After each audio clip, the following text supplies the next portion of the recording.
Asih ingat Letjen TNI Kunto Arif Wibowo?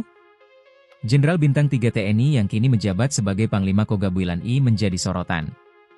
Ya, Letjen Kunto turun langsung ke lapangan untuk memastikan penyaluran bantuan bagi korban bencana alam di Aceh tersalur dengan baik. Sontak, kehadirannya menjadi pemicu semangat para anggota TNI yang telah menyebar untuk membantu korban bencana tersebut. Letjen Kunto tak hanya meninjau, ia juga memberikan arahan sekaligus berinteraksi langsung dengan para prajurit TNI dan warga yang terdampak di sekitar Kabupaten Bener Meriah dan Aceh Tengah. Kunto Arif Wibowo adalah seorang perwira tinggi TNI AD. Sejak Januari 2025, ia menjabat sebagai Panglima Komando Gabungan Wilayah Pertahanan I. Sebelumnya, lulusan Akmil 1992 ini menduduki jabatan sebagai staf ahli bidang ekonomi Sekjen Wantanas.